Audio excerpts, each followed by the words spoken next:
한국인들이 또 왔다고? 아프리카의 한 마을에서 어떤 여성의 목소리에 깊은 분노가 섞여 있었습니다. 몇 년 전 한국 기술팀이 남기고 간 것은 고장난 발전기와 더욱 깊어진 절망뿐이었거든요. 그런데 운명은 참 묘한 것 같습니다. 바로 그날 밤 이 여성의 동생이 독사에 물리는 사고가 일어났습니다. 촛불 하나만으로 버텨야 하는 응급실. 점점 차가워져가는 동생의 손. 그리고 절망에 무너져 내리려는 그 순간. 우리가 도와드리겠습니다. 어둠 속에서 들려온 낯익은 한국말이 들려왔습니다. 과연 어떤 일이 일어났을까요? 한국을 증오했던 한 여성이 어떻게 한국의 가장 큰 지지자로 변하게 되었는지 지금부터 함께 따라가 보시겠습니다.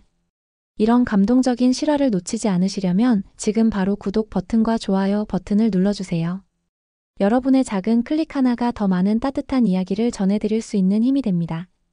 저는 아케마입니다. 23번째 생일이 지나고도 마음 한편에는 언제나 분노가 자리하고 있었어요. 저희 마을 부족장의 딸로 태어나 많은 책임을 져야 했지만 가장 힘든 건 따로 있었죠. 바로 마을 입구에 서 있는 녹슨 철덩어리 때문이었습니다. 몇 년 전 한국에서 온 기술팀이 저희 마을에 왔었어요. 지속 가능한 발전을 위해서라고 하면서 발전기를 설치해주겠다고 했습니다. 마을 사람들은 모두 기뻐했어요. 밤에도 불이 켜진다니, 아이들이 저녁에도 공부할 수 있다니. 저도 그때는 정말 기대했었죠. 하지만 한 달도 채 안 되어 발전기는 고장이 났습니다. 부품이 없어서 고칠 수도 없었어요. 한국 사람들은 돌아간 뒤였고 마을은 다시 어둠으로 돌아갔습니다. 그때부터 저는 생각했어요. 한국은 결국 자신들의 체면을 위해서만 온 거야. 우리를 진짜로 돕고 싶어서가 아니라. 매일 아침 그 고장난 발전기를 보면서 자랐습니다. 동생 카웨와 함께 그 옆을 지날 때마다 저건 한국이 우리에게 남긴 거짓말이야 라고 말했죠. 카웨는 어려서 잘 몰랐지만 저는 알고 있었어요. 한국인들에게는 우리가 그저 실험 대상일 뿐이라는 걸. 그래서 오늘 아침 아버지가 한국 기술팀이 다시 온다고 말씀하셨을 때 저는 화가 났습니다. 또요? 또 우리를 속이러 오는 거예요? 아버지는 한숨을 쉬셨지만 저는 달랐어요. 이번에는 절대 속지 않겠다고 다짐했습니다. 한국인들이 무슨 말을 하든 무슨 약속을 하든 믿지 않겠다고요. 제 마음은 이미 돌처럼 굳어 있었어요. 잠깐 여기서 한 가지 말씀드릴게요. 지금 아케마는 한국에 대해 완전히 마음을 닫은 상태인데요. 과연 이런 아케마의 마음이 어떻게 변할까요? 이 뒤에 펼쳐질 놀라운 반전이 정말 궁금하시죠? 이런 감동적인 실화를 놓치지 않으시려면 지금 구독 버튼을 눌러주세요. 그런데 그날 밤 모든 것이 바뀌었습니다. 동생 카웨가 독사에 물린 거예요. 저는 카웨의 비명소리에 잠에서 깼어요. 달빛만이 어둠을 조금 밝히는 밤이었는데 카웨가 침대에서 몸부림치고 있었습니다. 언니 아파요. 카웨의 다리가 이미 부어오르고 있었어요. 독사한테 물린 자국이 선명했습니다. 어머니가 달려오셨고 아버지도 급히 일어나셨어요. 하지만 우리가 할 수 있는 건 거의 없었습니다. 전기가 없으니 제대로 된 치료도 할 수 없었어요. 촛불 몇 개로 상처를 살펴보는 게 전부였죠. 도시 병원으로 데려가야 해. 아버지가 말씀하셨지만 우리 모두 알고 있었어요. 밤길은 너무 위험하고 도시까지는 몇 시간이나 걸려요. 카웨의 상태로는 그 시간을 버틸 수 있을지 확신할 수 없었습니다. 마을 의료진인 은부구 할머니가 오셨어요. 하지만 촛불 아래서 카웨를 살펴보신 할머니의 표정이 어두워졌습니다. 이런 독은 처음 봐요. 아마 도시 병원에서도. 할머니는 말을 끝내지 못하셨어요. 저는 카웨의 손을 잡고 있었는데 손이 점점 차가워지는 게 느껴졌어요. 카웨야, 괜찮을 거야. 하지만 제 목소리도 떨리고 있었습니다. 어둠 속에서 동생이 죽어가는 걸 지켜볼 수밖에 없다니. 이게 우리의 현실이었어요. 그때 저는 마을 입구에 고장난 발전기를 생각했습니다. 만약 전기가 있었다면 제대로 된 조명 아래서 치료할 수 있었을 텐데. 한국인들이 진짜로 도움을 주었다면 카웨는 이렇게 고생하지 않아도 되었을 텐데. 분노와 절망이 동시에 밀려왔어요. 새벽이 되어서야 아버지가 결정을 내리셨어요. 도시로 가자. 하지만 우리 마을에서 나이로비까지는 비포장도로를 몇 시간이나 달려야 했습니다. 게다가 우리가 가진 낡은 트럭으로는 밤길을 달리기에는 너무 위험했어요. 아버지와 마을 남자들이 카웨를 들것에 눕혔습니다. 저는 카웨 옆에 앉아서 손을 잡고 있었어요. 카웨의 숨소리가 점점 약해지고 있었습니다. 언니 추워요. 카웨가 중얼거렸어요. 하지만 밖은 더웠고 카웨에게 열이 나고 있다는 뜻이었죠. 트럭이 울퉁불퉁한 길을 달릴 때마다 카웨가 신음했어요. 저는 카웨를 꼭 안고 있었지만 무력감만 커져갔습니다. 우리에게 필요한 건 말이 아니라 진짜 희망이야. 마음속으로 중얼거렸어요. 1시간쯤 지났을 때 트럭이 갑자기 멈췄습니다. 엔진에 문제가 생겼어요. 운전사가 소리쳤어요. 아버지가 급히 내려서 엔진을 살펴보셨지만 밤중에 고칠 수 있는 상황이 아니었어요. 저는 그때 정말 절망했습니다. 카웨는 죽어가고 있는데 우리는 길 한복판에 갇혀 있었어요. 휴대폰도 터지지 않는 곳이었고 다른 차라도 지나가기를 기다릴 수밖에 없었습니다. 이게 우리 현실이야. 저는 카웨를 안고 있으면서 생각했어요. 아무도 우리를 도와주지 않아. 한국인들도 결국 떠났고 우리는 혼자야. 마을 사람들도 점점 또 다른 실망이라며 한국팀을 멀리하려 했어요. 저 역시 마음을 완전히 닫았습니다. 그때 멀리서 헤드라이트가 보였어요. 차 한 대가 우리 쪽으로 오고 있었습니다. 아버지가 손을 흔들어 차를 세웠어요. 차에서 내린 건 젊은 현지 의사였습니다. 무슨 일이에요? 의사가 물어봤어요. 사정을 설명하자 의사가 카웨를 살펴봤습니다. 하지만 의사도 고개를 저었어요. 이 독은 특별한 해독제가 필요해요. 나이로비 병원에 가야 합니다. 그리고 의사는 자신의 차로 카웨를 옮겨 태워주겠다고 했어요. 하지만 나이로비까지는 아직도 2시간이나 걸렸고 카웨의 상태는 계속 나빠지고 있었습니다. 저는 카웨의 손을 놓지 않았지만 마음속으로는 포기하고 있었어요. 결국 우리는 혼자야. 아무도 우리를 구해주지 않을 거야. 나이로비로 가는 길 갑자기 앞에서 차 몇 대가 나타났어요. 처음에는 검문소인 줄 알았습니다. 하지만 차에서 내린 사람들을 보고 깜짝 놀랐어요. 한국 사람들이었거든요. 무슨 일이세요? 한국말로 묻는 소리가 들렸어요. 그중 한 명이 영어로 다시 물어봤습니다. 응급 상황인가요? 저는 당황했어요. 이 시간에 한국 사람들이 왜 여기 있는 걸까요? 키가 큰 한국 남자가 다가왔어요. 저는 유재성입니다. 한국에서 온 기술팀 팀장이에요. 그리고 젊은 남자가 뒤따라왔어요. 저는 현우예요. 무슨 일인지 도와드릴게요. 의사가 상황을 설명했어요. 독사에 물린 아이가 있다고 나이로비 병원으로 가고 있다고요. 현우가 카웨를 살펴보더니 유재성에게 뭔가 말했어요. 그러자 유재성이 말했습니다. 저희 차로 가시죠. 더 빨리 갈 수 있어요. 저는 의심스러웠어요. 왜 우리를 도와주려고 하세요? 현우가 저를 바라보며 말했어요. 우리는 이 땅에 희망을 심으러 왔어요. 당신의 동생부터 도와야죠. 한국팀의 차는 정말 빨랐어요. 그리고 차 안에는 간단한 의료 장비도 있었습니다. 현우가 카웨에게 산소 마스크를 씌워주고 링거를 놔줬어요. 의료 훈련을 받았어요. 현우가 설명했어요.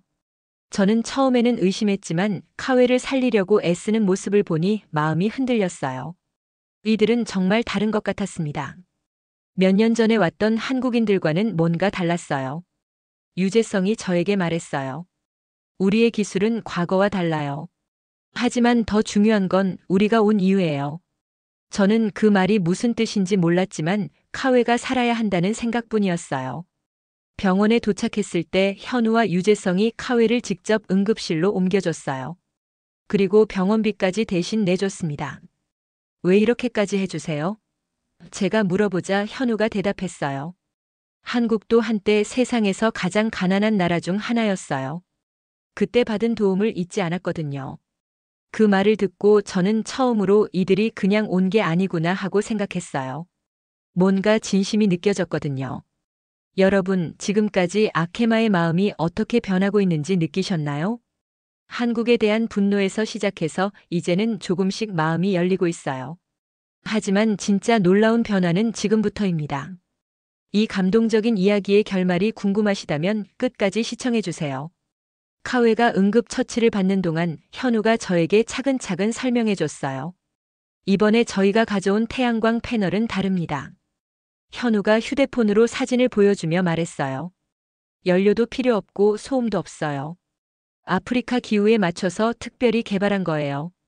저는 여전히 의심스러웠어요. 몇 년 전에도 그런 말씀하셨는데요. 현우가 고개를 끄덕였어요. 그때 실패한 걸 알고 있어요. 그래서 이번에는 다르게 준비했습니다.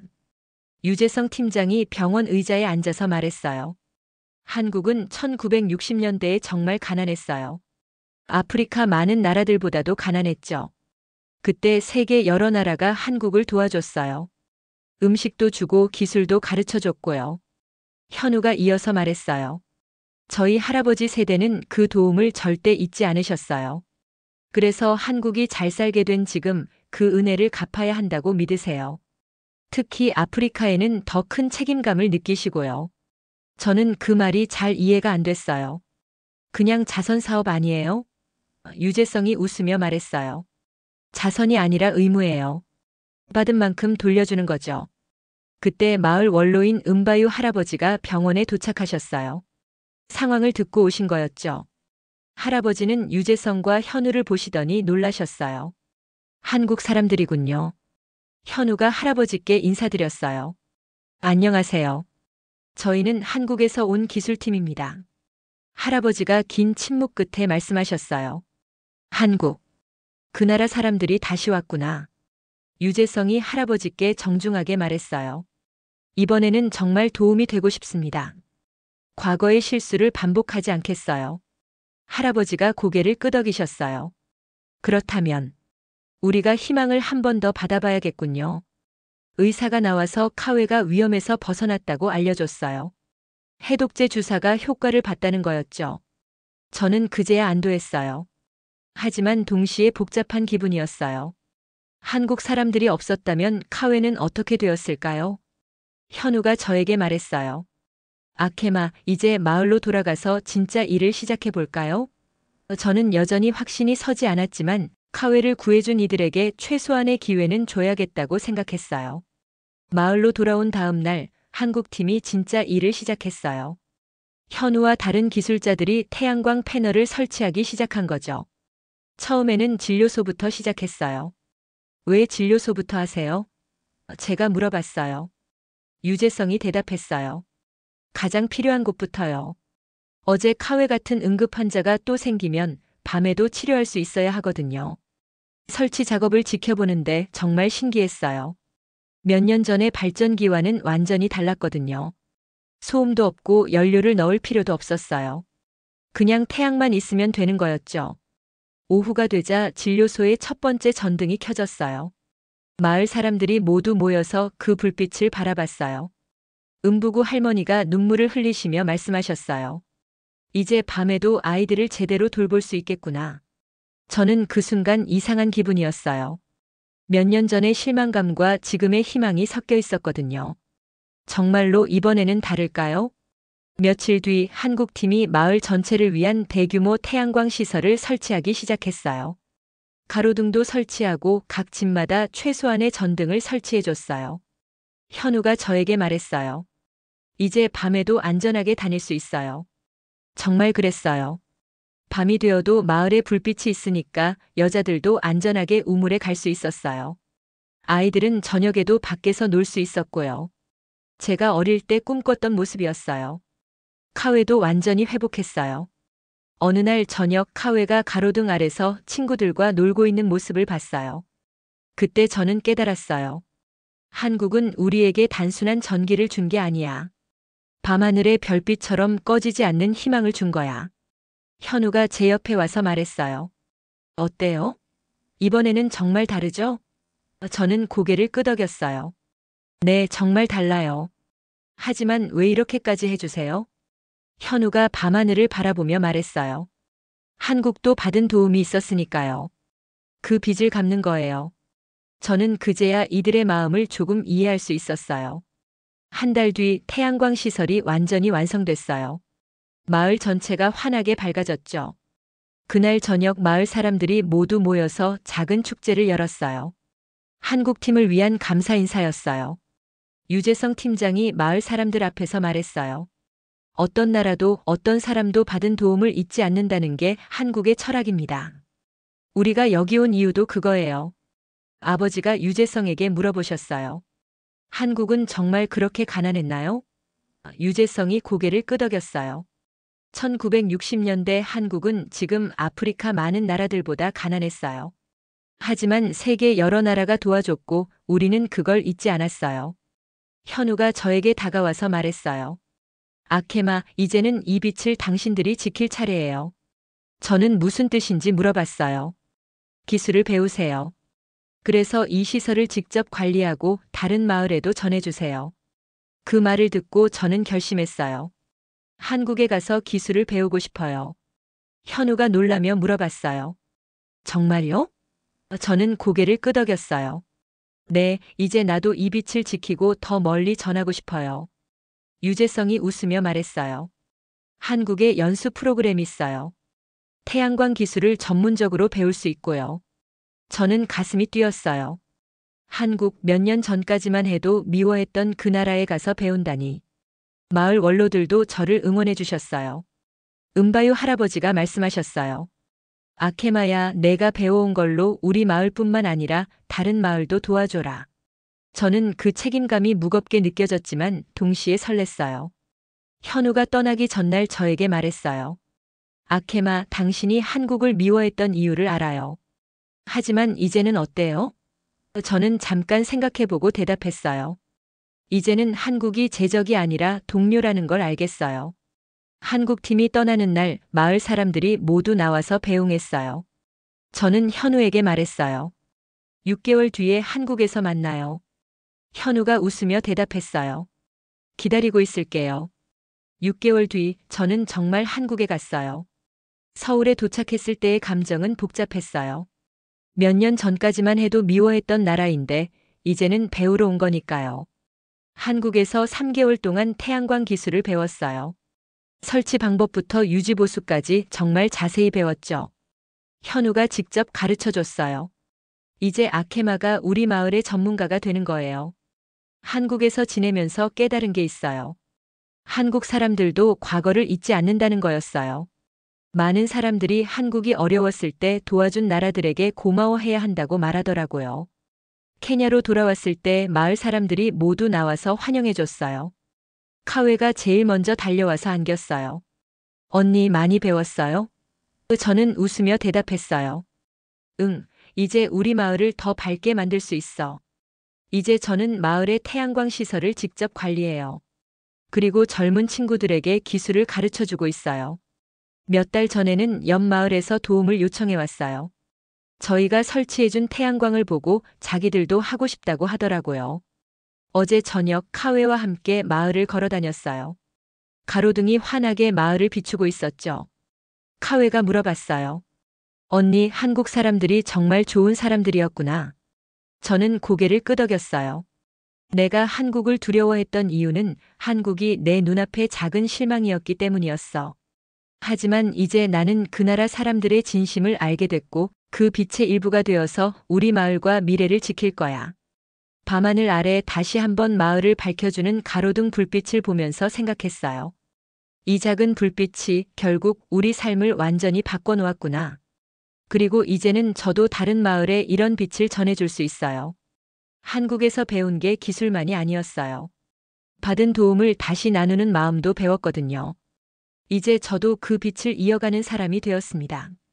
여러분, 아케마의 이야기 어떻게 들으셨나요? 한국에 대한 분노에서 시작해서 결국 한국의 가장 큰 지지자가 된 아케마의 놀라운 변화. 그리고 그 변화를 만들어낸 한국인들의 진심. 이 이야기를 통해 우리는 알 수 있어요. 진심은 언젠가 반드시 전해진다는 것을. 그리고 받은 도움을 잊지 않고 다시 나누는 마음이 얼마나 아름다운지를.